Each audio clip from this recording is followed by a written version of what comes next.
Olá, meus amigos, uma boa noite a todos. Sejamos todos nós bem-vindos a mais um estudo da obra O Evangelho segundo o Espiritismo. Vamos orar para fazer a nossa leitura do Evangelho? Hoje é um novo capítulo, nós estamos iniciando um novo capítulo. Vamos orar? Se desconecte e preste atenção no que Jesus irá trazer para cada um de nós nessa noite. Então, vamos orar?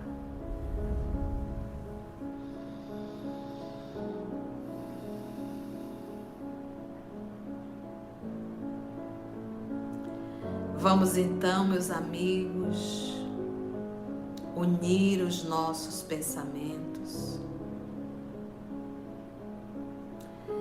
trazer em nossa mente a figura do nosso Mestre Jesus,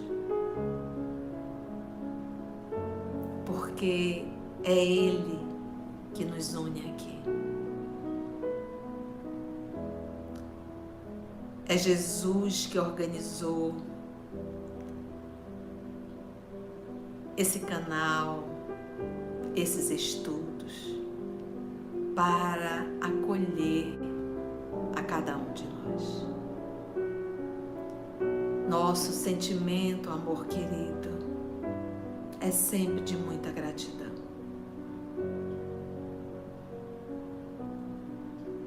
Por essa oportunidade que o Senhor nos dá de estudo, de meditação e de reflexão. Ajuda-nos, Senhor, a preparar o nosso mundo íntimo para, desarmadas de preconceitos, podermos verdadeiramente ouvir as lições dessa noite e fazer, Senhor, cada um de nós, fazermos uma autoavaliação e não um julgamento da vida alheia.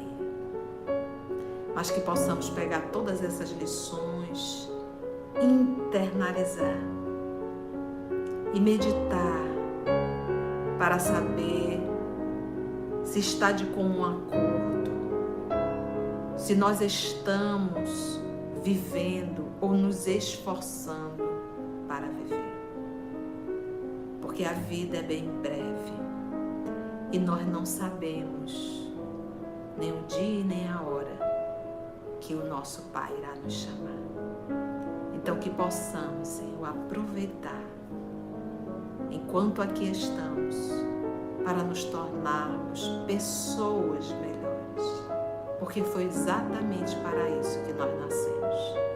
Muito obrigada, que a Tua paz nos envolva e que os amigos espirituais possam nos inspirar e nos conduzir. Te rogamos a permissão para iniciar a leitura e o estudo do Evangelho dessa noite.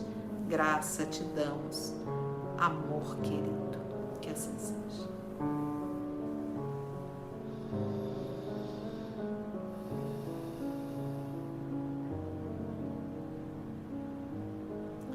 Muito bem, vamos nós?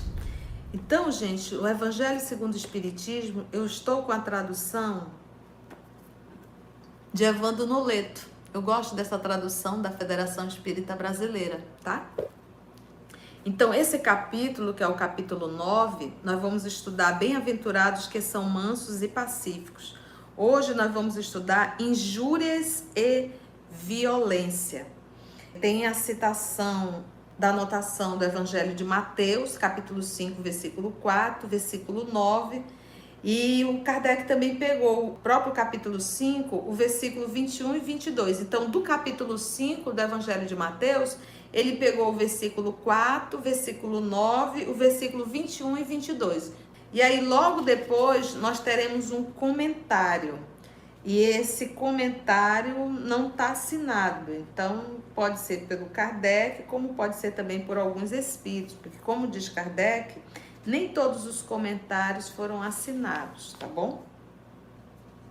Bem-aventurados, ou seja, felizes, os que são mansos, porque possuirão a terra. Então a gente pega o nosso Senhor Jesus quando ele diz: o meu reino não é deste mundo. Ele não é. quando fala de um reino, e ele usava essa linguagem para que as pessoas pudessem compreender naquela época, porque a gente tem que pegar a fala de Jesus e levar para o contexto.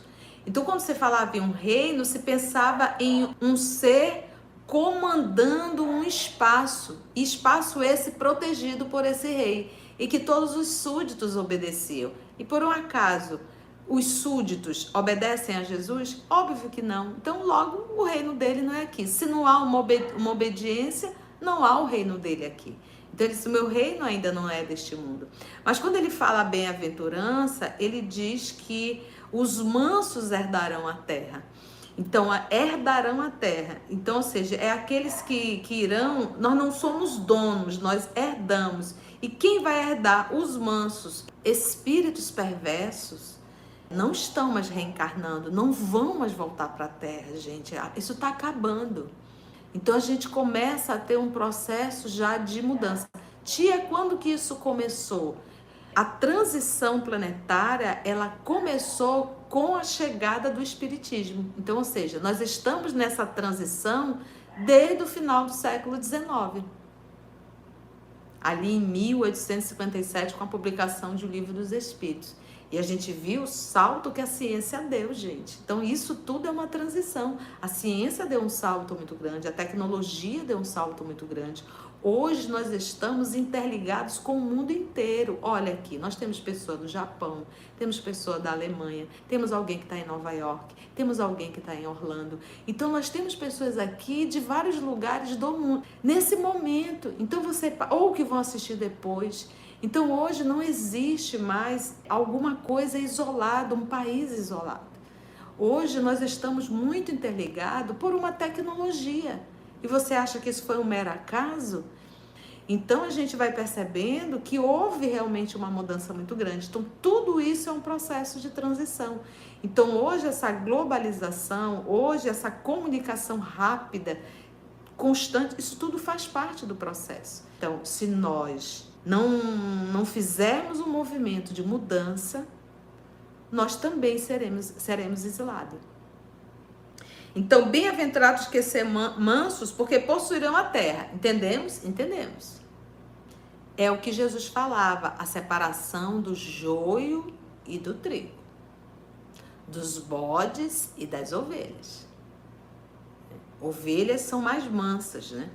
São mansas. Já os bodes são mais atacados, mais briguentos, né? Acho interessante os bodes e as ovelhas, né? Separação.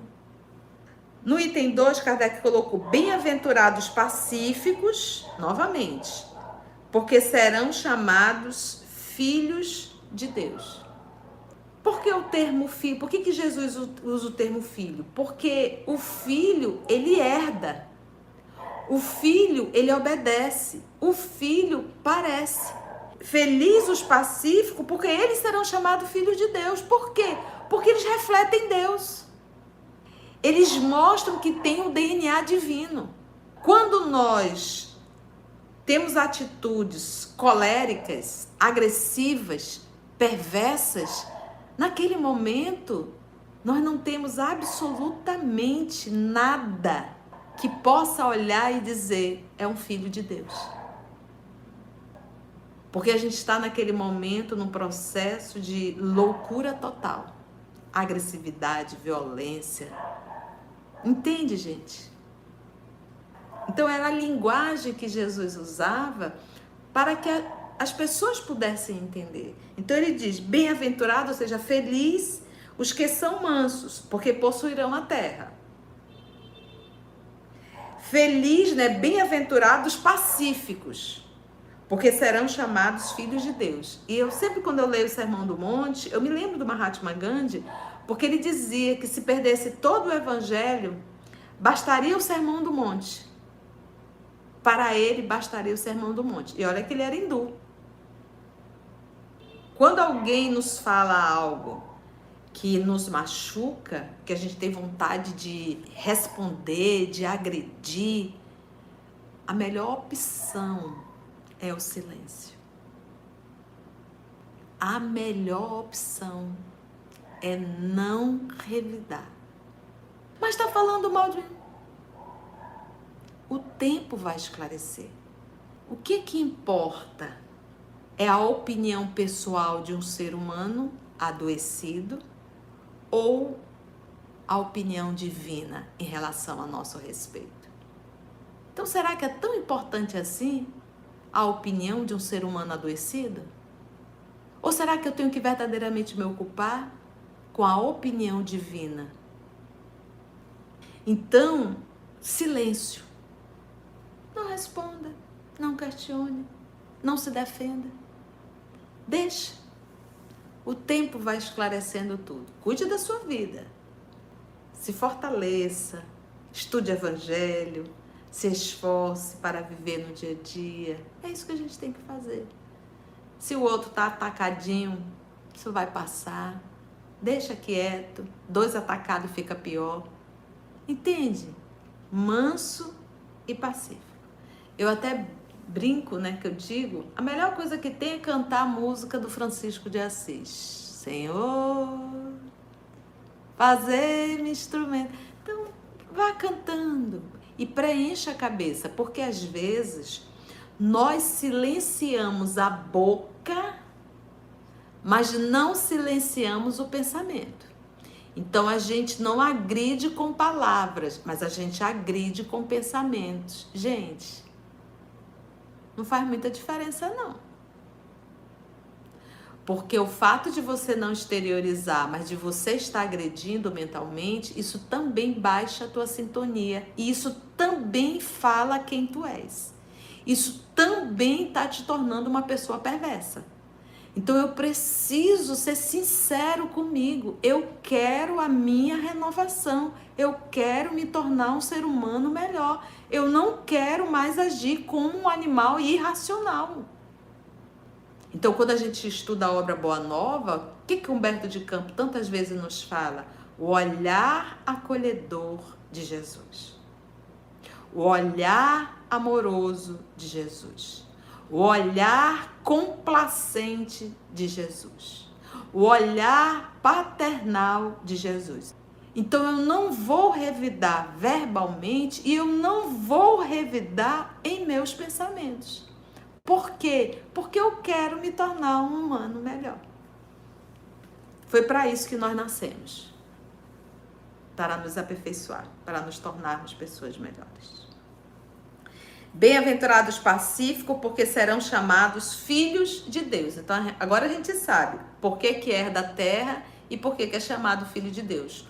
Quando eu me ataco, me irrito, grito, berro, xingo, fico brigando na rua igual 2 cachorros, nesse momento eu não pareço com filho de Deus, não. Não tenho como ser chamado, nossa, é um filho de Deus. Não, eu te digo, é um filho das trevas. Meu Deus, que capeta é esse? E quando a gente vê alguém fazendo bem, a gente diz, nossa, que espírito nobre, é realmente um filho de Deus. Tá bom, gente? Ficou claro? Aí tem o item 3, que é do versículo 21 e 22. Diz, tudo é a fala de Jesus anotado por Mateus. Ouvistes o que foi dito aos antigos. Não matareis. E quem quer que mate merecerá ser condenado pelo juízo. Às vezes a pessoa diz assim, eu não tenho na Bíblia nada falando do aborto, né? 5º mandamento. Não matarás. Então, ouviste o que foi dito aos antigos, né? Falando lá da Torá, do livro judaico. E quando a gente fala do livro judaico, que a gente chama de Antigo Testamento, ele tem uma distância de mais de 1000 anos em relação a Jesus. Quando Jesus chegou, já existia a Torá, o livro hebraico, muito respeitado até hoje. Agora, obviamente, que Jesus conhecia tudo ali, porque ele é o governador da terra, foi ele que enviou os profetas, tá bom? E quem quer que mate, merecerá ser condenado pelo juízo. Então, eu acho tão interessante esse item, não matarás, é o que a gente mais vê. Mataram Jesus. E aquilo ali foi uma manobra dos judeus daquela época. Então, olha que interessante, estuda, prega e não vive. E é isso que a gente tem que ter cuidado, para que a gente não tenha apenas só informação. A gente precisa ter conhecimento. Então, nós espíritas, nós temos muitas informações, mas nós precisamos fazer com que essas informações se tornem conhecimento. Nossa, tia, só está filosofando? O que é informação e conhecimento? A informação é o que nós estamos recebendo aqui. Conhecimento é quando eu vivo a informação que eu recebi. Então, eu posso ter 1000 informações sobre o corpo orgânico, sobre o organismo. Posso ter 1000 informações, saber tudo, todas as informações, mas não me alimento bem. Uso bebida alcoólica. Como de forma equivocada. Durmo mal.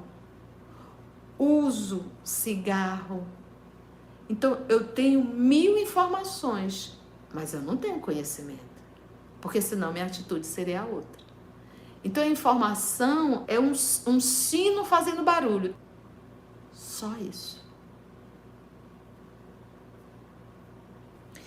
Jesus está citando o Antigo Testamento, né? Ouviste o que foi dito aos antigos, não matareis. E quem quer que mate merecerá ser condenado pelo juízo. Aí diz Jesus, eu, porém, vos digo que quem quer que se puser em cólera contra seu irmão, merecerá ser condenado no juízo. Então, olha como Jesus ele traz um pouquinho mais de informação.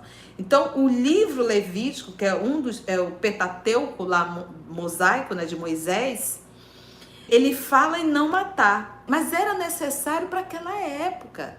Moisés é mais de 1000 anos antes de Jesus. Aí Jesus veio agora e disse, olha, eu vou trazer uma lição, mas não basta só não matar. É necessário também não agredir. Olha aqui, a cólera. Eu, porém, vos digo que quem quer que se puser em cólera contra seu irmão, merecerá ser condenado no juízo. Então, o condenado a juízo não é ser quem mata, mas aquele também que é colérico, aquele que também que agride. Porque, meus irmãos, numa agressão verbal, num ato colérico, a gente agride e mata moralmente as pessoas. Então Jesus também diz, isso também merece condenação. Que aquele que disser a seu irmão, aí ele diz, raca, que eles usavam esse termo, raca, e cuspiam na hora que eles estavam nesse processo da arenga, da discussão, né? Merecerá ser condenado pelo conselho.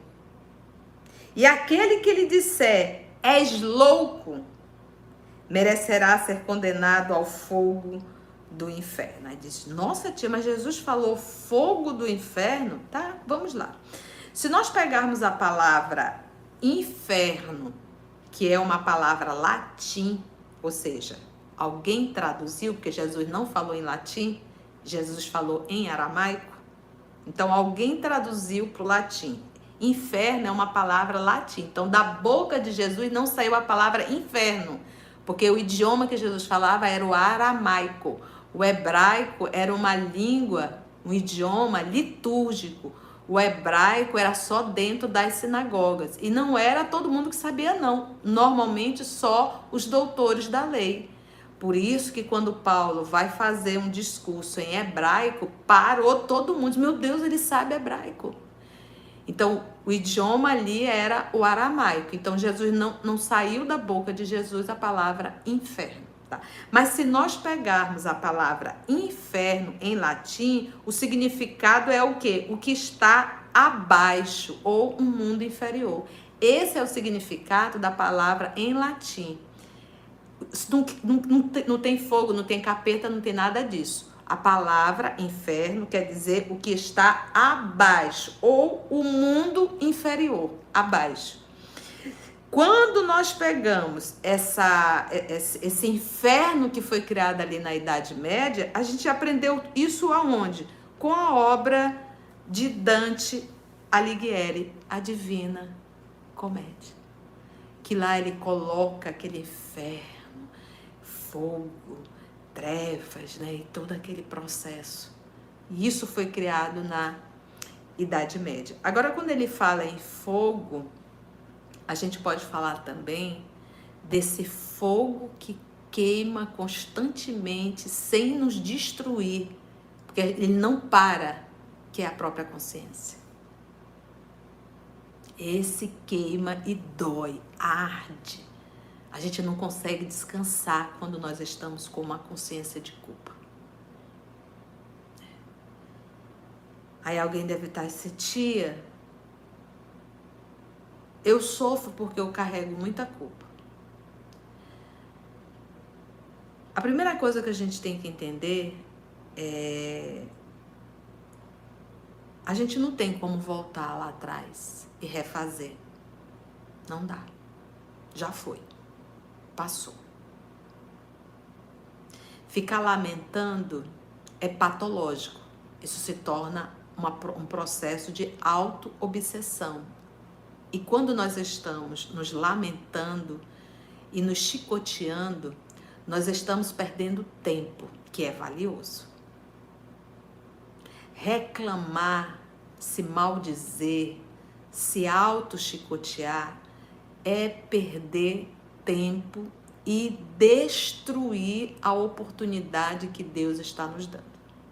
Se nós estamos encarnados e com saúde física, isso já é um perdão da vida, nos dando oportunidade para mudar enquanto há tempo, para fazer diferente. Então eu não posso ir lá atrás, mas eu posso hoje fazer melhor e não repetir mais o mal que eu fiz ontem. Eu tenho que todos os dias me tornar um humano melhor e não repetir o que eu fiz ontem. Então o que a gente percebe? Os anos vão se passando e a gente se vê fazendo as mesmas coisas erradas. As mesmas coisas erradas. A gente não muda. A gente continua reclamando das mesmas coisas. A gente continua brigando com as mesmas pessoas do mesmo jeito. Fiz ontem. Mas com o que eu sei hoje, eu não quero mais fazer. E eu vou mudar. Eu vou fazer o melhor. Porque se eu estou aqui encarnada e de pé, Deus está me dizendo, continua, Conceição, e faça a sua mudança. Deus está me dizendo, com essa atitude de eu permanecer na terra, Conceição, bola para frente. Vamos para o comentário, então. Por estas máximas, Jesus faz da brandura, da moderação, da mansuetude, da afabilidade e da doçura uma lei. Uma lei para ser cumprida, para ser realizada. Como é que a gente vai falar do evangelho agredindo, chamando palavrões, impondo o evangelho a alguém? Tem uma passagem do Boa Nova que eu estou estudando novamente no canal do EOS, porque foram muitas pesquisas, né? Então não dá para a gente fixar tudo na memória. Então eu estou aproveitando as férias e revendo. Que quando eles saíram de Nazaré, Filipe, Pedro, o próprio Levi, eles estavam muito revoltados com as críticas que os moradores de Nazaré estavam fazendo para Jesus. E eles revidaram, eles discutiram. Os discípulos de Jesus, Mateus, que é o Levi, né? O próprio Filipe, o próprio Pedro, foi lá tomar satisfação, defender Jesus discutindo. E depois eles vieram para contar para Jesus, não, Senhor, nós lhe defendemos, nós discutimos, nós xingamos, porque não é certo. E Jesus olhou com tanta tristeza para eles. Como é que vocês vão falar de evangelho se vocês foram violentos? Como? Como é que vocês querem falar de Deus com essa agressividade, com essa violência, agredindo aos irmãos? Olha como nós somos, né? Quantas vezes a gente quer falar de Jesus, né, falar do evangelho, discutindo, agredindo o outro, porque o outro não está anuindo ou concordando com a tua ideia. Uma lei condena por conseguinte a violência, condena a cólera e até toda expressão descortês para com os semelhantes. Toda expressão. Porque era uma expressão, o raca, né, que ele cuspia, era uma expressão de agressividade, de nojo em relação ao outro. Raca, entre os hebreus, era um termo desdenhoso que significava homem que não vale nada. Já pensou?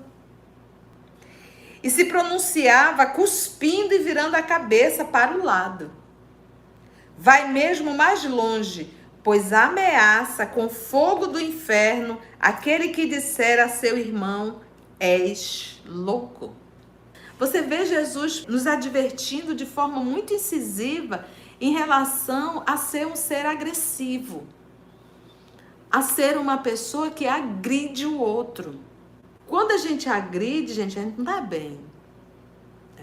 Isso mostra muito a nossa semelhança com os animais. Todos os animais, eles são violentos, são agressivos, quando eles se sentem ameaçados. Mas é um animal que tem a emoção da raiva, tem a emoção do medo, mas ele não sabe, ele não raciocina, ele não sabe dar um norte para essa emoção, ele não sabe controlar essa emoção. Mas o ser humano é dotado de razão, tem capacidade, tem recurso. Se não controla é porque não quer, porque se sente muito mais feliz em ser um ser agressivo. A pessoa se sente feliz em ter sido agressivo. Não tem nem vergonha de falar. Não, porque comigo é assim, eu vou lá e resolvo. É horrível.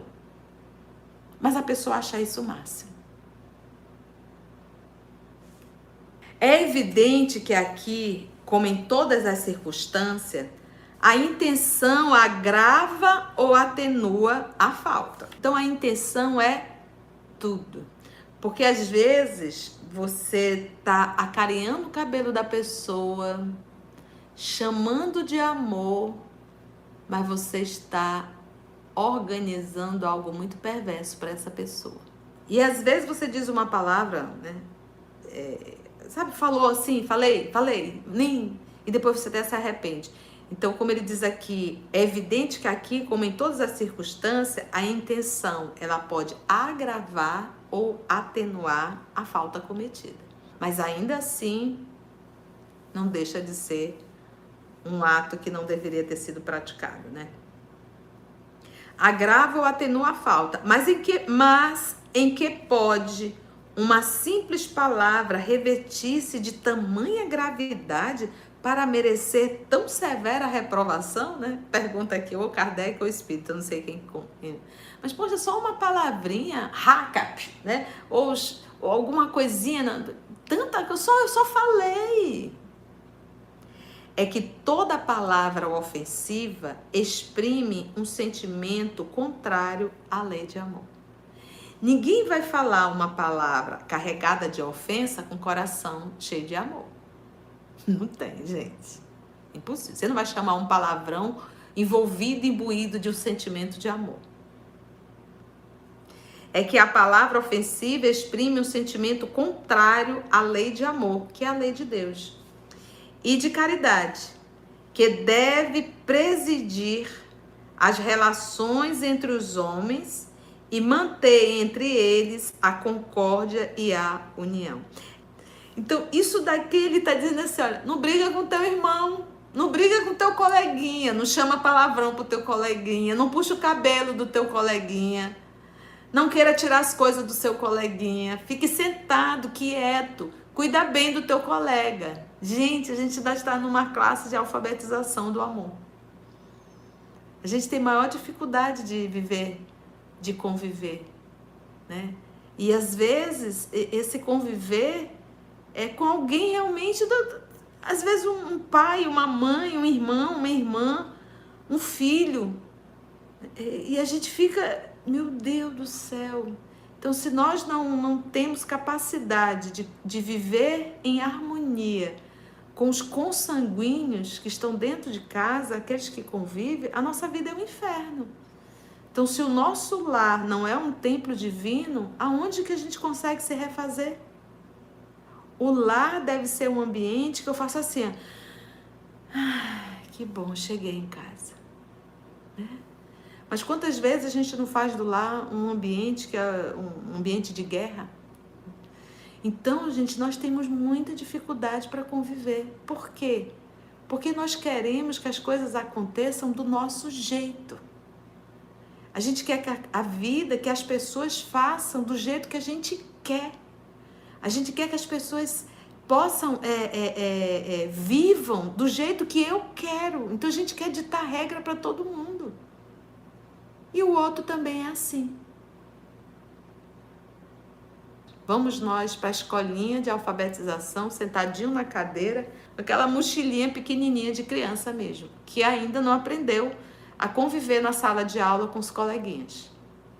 Olha o que ele está dizendo. É que toda palavra ofensiva exprime um sentimento contrário à lei de amor e de caridade, óbvio, que deve presidir, né, deve ali conduzir as relações entre os homens, a caridade, e manter entre eles a concórdia e a união. É que constitui um atentado à benevolência recíproca e à fraternidade. É um atentado você ser agressivo. É que entretém o ódio e a animosidade. É, enfim, que depois da humildade para com Deus, a caridade para com o próximo é a primeira lei de todo cristão. Caridade para com o próximo. Temos falado isso ao decorrer da semana. Eu preciso acender uma luz dentro de mim. Jesus nos diz, fazei brilhar a vossa luz. Então a nossa é apagadinha, mas apagadinha mesmo. Como é que eu faço para acender essa luz? Eu preciso amar. A única forma dessa luz acender é quando eu começo a amar. O primeiro passo, nós nem sabemos o que é amar. Nós ainda temos muita dificuldade de entender. Nós confundimos o amor com desejo e compaixão. Nós nem entendemos ainda e nem identificamos a suavidade e a tranquilidade do amor. O amor não nos enlouquece. O amor não nos faz chorar. O amor, ele não nos enlouquece. Isso é paixão. O amor, ele é suave e ele traz paz. Então, quando o nosso Senhor Jesus nos falou, amai-vos uns aos outros, ele está nos dizendo, cuidai-vos uns dos outros. Porque quem ama, amar, é cuidar do outro. Então, quando a gente fala da caridade, a caridade é um ato de cuidar do outro, sem nenhum interesse. Então, quando eu cuido do outro sem nenhum interesse, eu começo a acender a luz que está em mim. Eu começo a acender. Então, como nós ainda somos egocêntricos e a gente busca o cuidar trocando, mas vamos dizer aqui, vamos dizer que eu fiz um bem muito a Patrícia, mas a Patrícia devolveu esse bem sendo muito ingrata. Quando eu fiz o bem a Patrícia, a luz começou a acender dentro de mim. Quando a Patrícia me responde de forma perversa, ingrata, e eu me revolto contra a Patrícia, o pouquinho da luz que acendeu apagou. O que eu tinha ganho com a minha raiva em relação à Patrícia apagou tudo.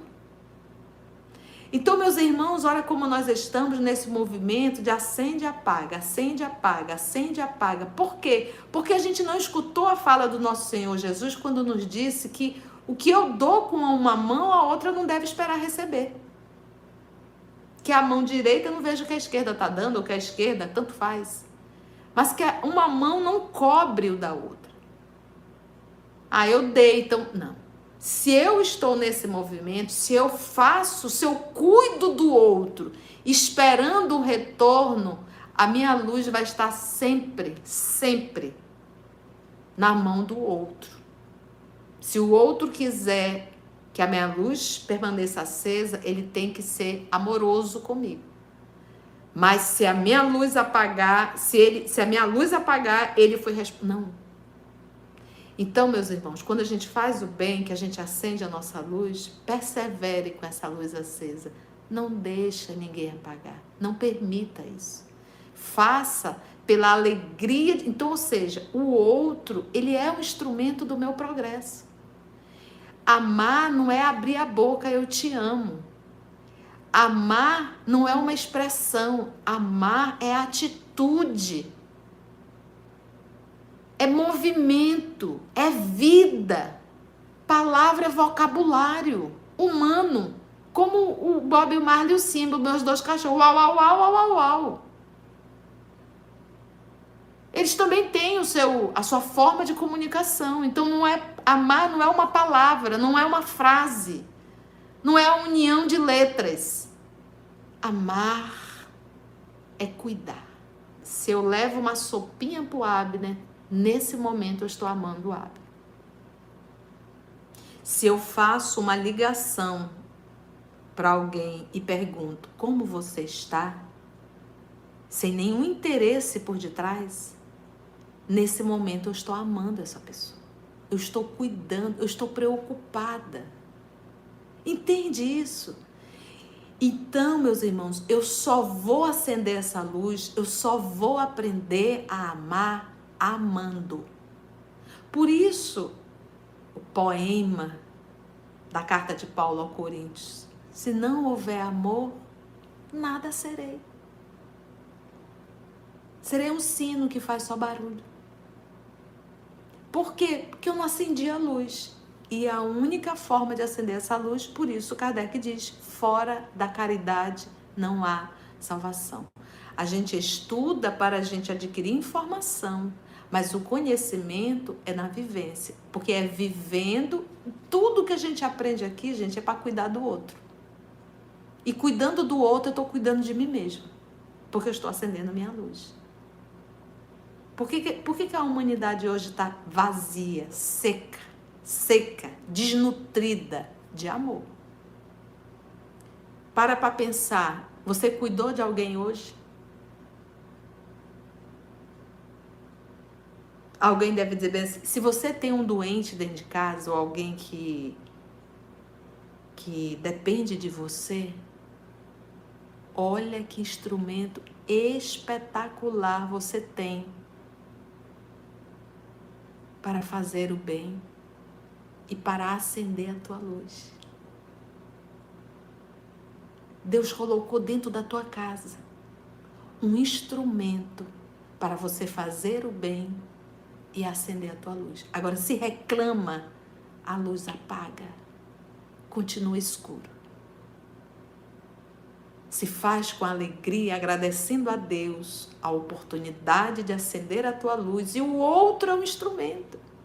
Então, um está resgatando na dor, na enfermidade, e o outro está tendo a oportunidade daquele instrumento, da dor do outro, porque o outro é que está com dor, o outro é que está limitado, o outro é que está na cama.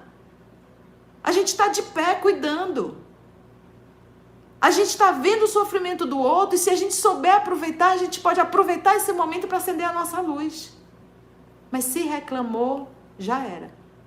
Perdeu a oportunidade. Então lembra sempre disso. Acender a minha luz, amar o outro, é cuidar sem nenhum interesse por detrás. Vamos parar então? Então a próxima semana, a gente não terminou o 4, não tem problema. Mas a gente vai refazer o é evidente que aqui, tá? Vamos tomar daí novamente, tá bom? Foi bom, gente? Dúvidas, comentários? Então vamos agradecer. E eu tão criança ainda. E agora a gente entende, né? Eu tão criança ainda aprendendo essa vida de relação ainda. Cuide bem do seu coleguinha. Não briga com ninguém. E eu tão criança ainda naquele lugar. Quem sabe Jesus me levasse para passear. Imagina, Senhor, num quintal de Pedro.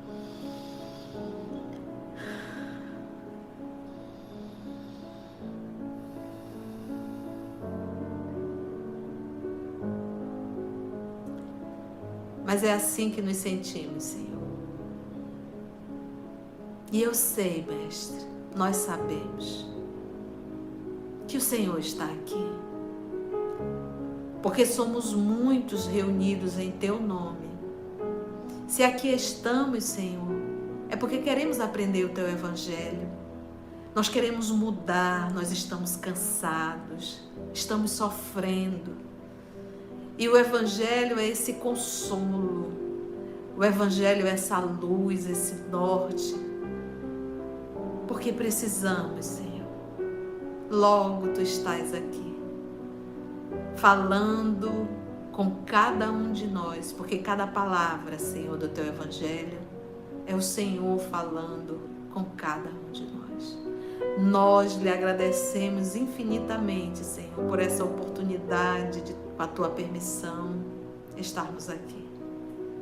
Muito obrigada aos amigos espirituais que aqui estão, trabalhadores incansáveis do bem. Muito obrigada, meus irmãos, que possam sempre nos conduzir, nos inspirar. Muito obrigada pela presença de vocês em nome de Jesus. Que a Tua paz, amor querido, envolva a todos nós, os nossos lares. Nos conduza, Senhor, e ajuda-nos a sermos o instrumento da Tua paz. Obrigada, amor querido. Abençoa-nos e fortalece a todos nós. Graça te damos, Senhor, que assim seja.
Ouvindo as palavras